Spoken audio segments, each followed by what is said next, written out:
Levantou-se então uma tempestade dessas tremendas, com vento forte, o que era, aliás, comum no lago.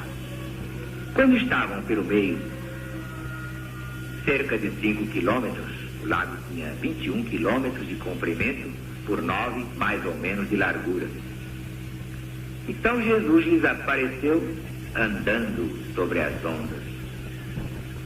Imediatamente respondeu ao medo dos discípulos, dizendo: não temais, sou eu. E chegaram à outra margem. Claro que Jesus tinha poder de andar sobre as águas do mar. Como é que não? Dominava completamente a matéria, tornava a matéria mais densa, menos densa no seu corpo fluídico. Dominando a lei dos fluidos, dominava inteiramente o seu corpo material. Mas a multidão que ficou na outra margem não achou mais lá o Mestre Jesus. No outro dia de manhã, e saiu à sua procura atravessando o lago. E ao chegar, Jesus faz uma censura. Pode até parecer cruel. Quase me procurais, não é? Não porque vistes milagres, mas porque comestes dos pães e vos fartastes mesmo. Aproveitando a oportunidade, fez uma das grandes revelações a respeito de sua doutrina. Os homens deviam procurar não a comida que perece, mas a que traz a garantia da vida eterna, a vida futura.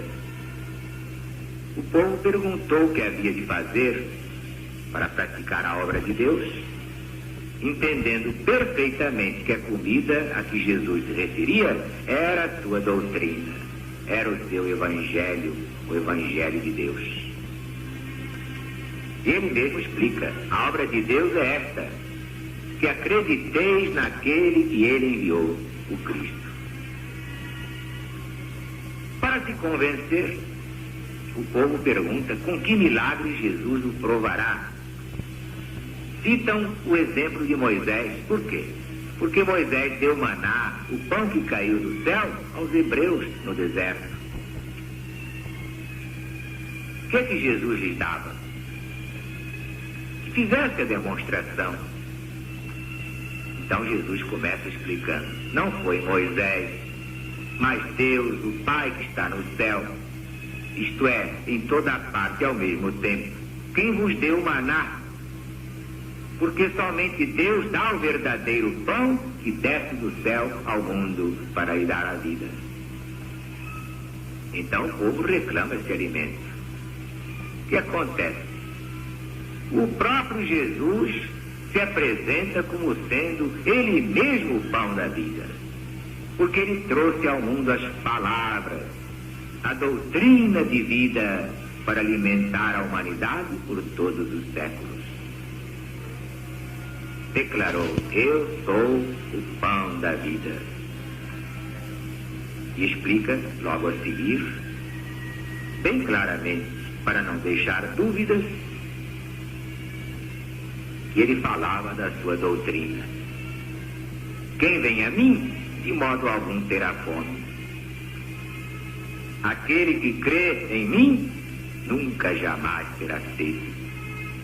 Quer dizer, o pão é espiritual, é a doutrina, é a palavra, são os seus ensinamentos.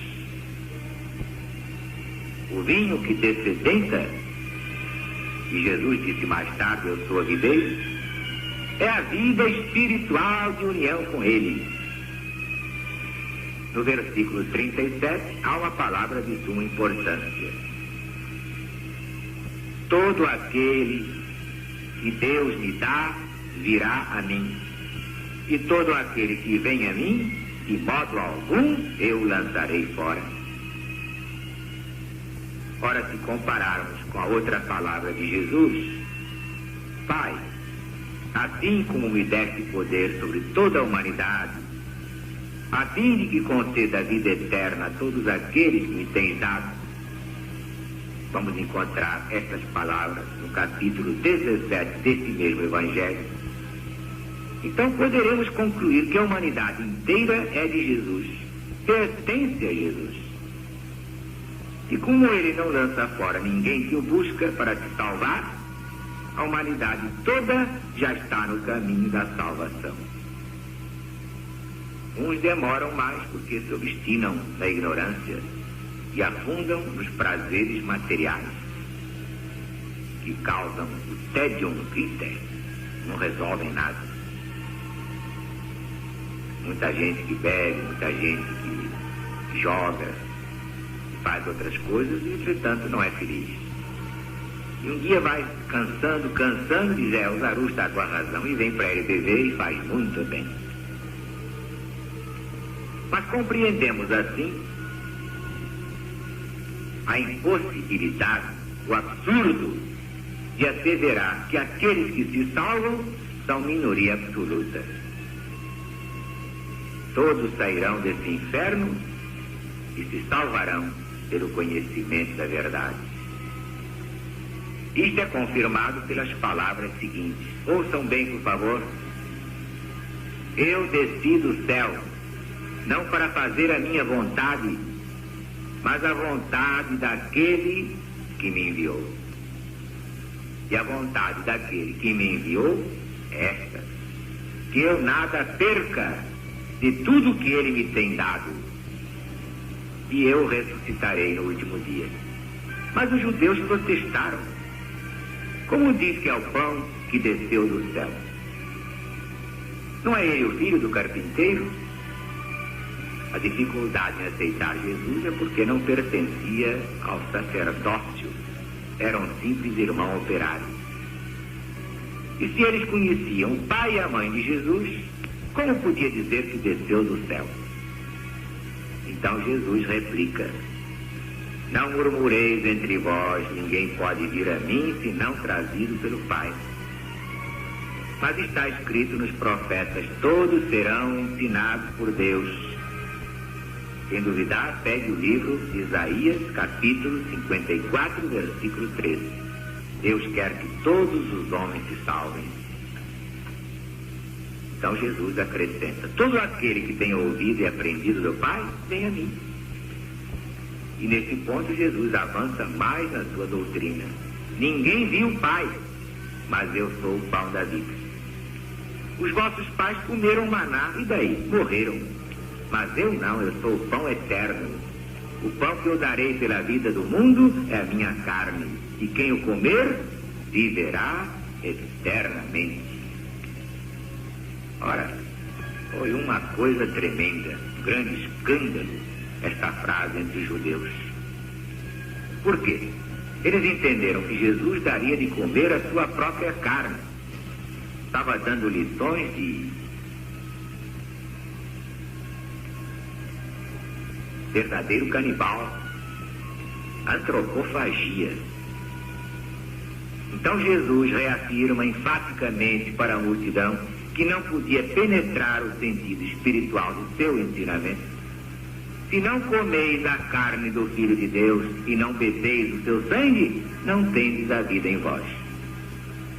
Quem come a minha carne, quem bebe o meu sangue, tem a vida eterna. Porque a minha carne é verdadeira comida, meu sangue é verdadeira bebida. Quem come minha carne e bebe meu sangue, permanece em mim e eu nele. Quem de mim se alimenta, viverá por mim. Este é o pão vivo que desceu do céu. Quem come esse pão, viverá eternamente. E todas essas coisas Jesus ensinava na sinagoga de Cafarnaum. Mas os próprios discípulos de Jesus interpretaram suas palavras ao pé da letra. Como é? Tinham de fato, então, de comer a carne dele, beber o sangue dele? Ué, como poderia ocorrer semelhante coisa? Mas a estes, aos discípulos, aqueles que já tinham capacidade de entender, Jesus explica: o Espírito vivifica, a carne para nada aproveita. As palavras que eu vos tenho dito são espírito e vida.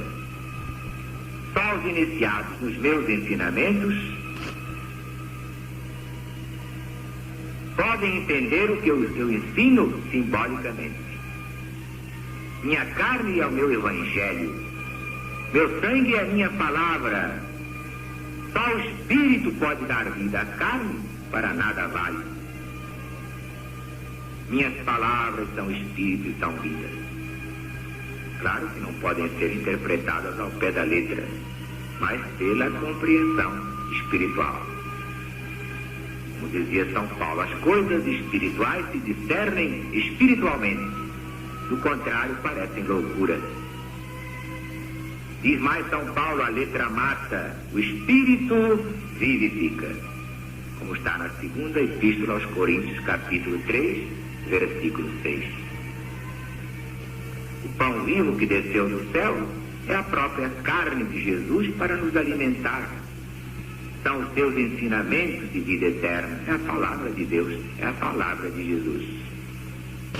Quem seguir esses ensinamentos se alimentará deles para todo sempre. Viverá deles, obedecendo a eles tão intimamente como se estivesse comendo a própria carne de Jesus, bebendo o sangue dele. E alguns discípulos não gostaram e ficaram achando que Jesus não estava muito normal, se afastaram dele.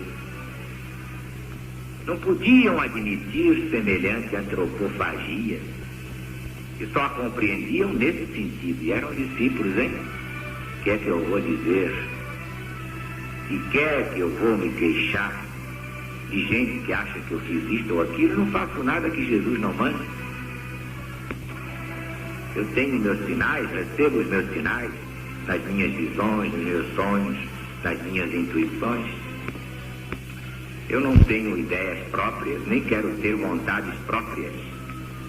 Eu só faço o que ele quiser, o que ele mandar.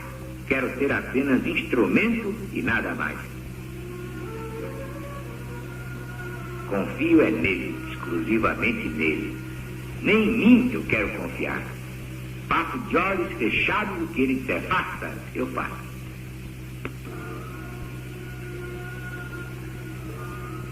Mas Jesus perguntou também aos 12 se eles queriam ir embora, como os outros foram.